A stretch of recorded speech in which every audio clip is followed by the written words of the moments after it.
श्री कृष्णाय नमः। भगवत गीता रहस्य में आप आगे श्रवण कीजिए। महापुरुष जैसा आचरण करते हैं वैसे ही सांसारिक साधारण मनुष्य भी व्यवहार करने लगते हैं। इसलिए महापुरुष को अपना सही आचरण रखना होगा, सही कर्म करने होंगे। भगवान श्री कृष्ण इसी प्रकार से समझा रहे हैं अर्जुन को।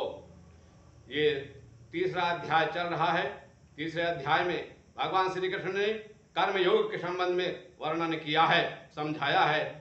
बोले भगवान कृष्ण, हे प्रिय अर्जुन, जो मानव जीवन में इस प्रकार वेदों द्वारा स्थापित यज्ञ चक्र का पालन नहीं करता, वह निश्चय ही अपना निकृष्ट जीवन व्यतीत करता है।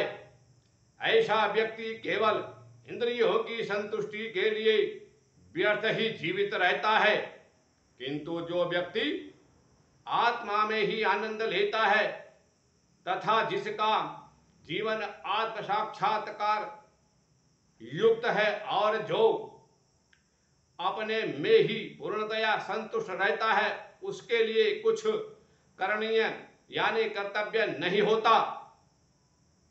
स्वरूप सिद्धि व्यक्ति के लिए न तो अपने नियत कर्मों का यानी जो निश्चित कर्म है उनको करने की आवश्यकता नहीं रह जाती और न ऐसा कर्म करने का कोई कारण ही रहता है। उसे किसी अन्य जीव पर निर्भर रहने की आवश्यकता भी नहीं रहती। अतः कर्म फल में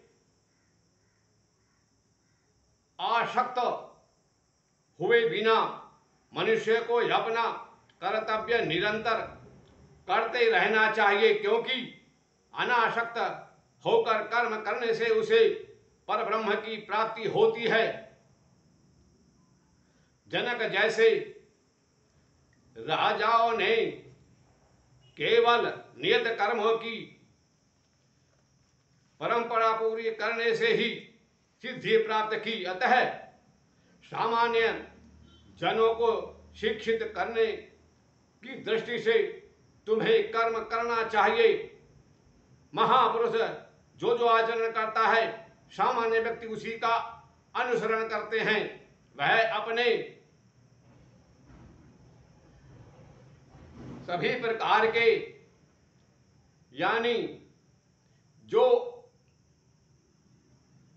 ऐसे कार्य हैं, जैसे कर्म हैं, जिन्हें जो आदेश या आदर्श प्रस्तुत करने में संपूर्ण विश्व उसका अनुसरण करने लगता है। हे प्रथापुत्र, तीनों लोकों में मेरे लिए कोई भी कर्म नियत नहीं है। न मुझे किसी वस्तु का अभाव है और न आवश्यकता है, तो भी मैं नियत कर्म करने में तत्पर रहता हूँ, क्योंकि यदि मैं नियत कर्मों का सावधानी पूर्वक कर्म न करूं तो यह निश्चित है कि सारे मनुष्य मेरे पथ का अनुसरण करेंगे। यदि मैं नियत कर्म न करूं तो सारे लोग नष्ट हो जाएंगे। तब मैं अवांछित जन समुदाय यानी वर्ण संकर उत्पन्न करने का कारण बन जाऊंगा और इस तरह संपूर्ण प्राणियों की शांति का मैं कारण बन जाऊंगा। जिस अज्ञानी जन फल की आसक्ति से कर्म करते हैं, उसी प्रकार विद्वान जनों को चाहिए कि वे लोगों को उचित पथ पर ले जाने के लिए अनासक्त रहकर कर्म करें। विद्वान व्यक्ति को चाहिए कि वह सकाम कर्मों से, सकाम का मतलब है यहाँ इच्छाओं को रखकर, मन में रखकर जो काम किए जाते हैं उनको सकाम कहते हैं। तो ऐसे सकाम कर्मों से आसक्त अज्ञानी पुरुषों को कर्म करने से रोके नहीं, बल्कि उन्हें और उनके मन को भी विचलित न होने दे। अभी तो भक्ति भाव से कर्म करते हुए वह उन्हें सभी प्रकार के कार्यों में लगाने के लिए प्रेरित करे, जिससे उनका पूरी तरह से उद्धार हो सके और उनका कर्मिक विकास हो। जीव आत्मा अहंकार के प्रभाव से मोहग्रस्त होकर के अपने आप को समस्त कर्मों का कर्ता मान बैठते हैं, जबकि वास्तव में वे प्रकृति के तीनों गुणों द्वारा संपन्न किए जाते हैं। हे महाबाहो, भक्तिमय कर्म तथा सकाम कर्म के भेद को भली भांति जानते हुए जो परम सत्य को जानने वाला है, वह कभी भी अपने आप को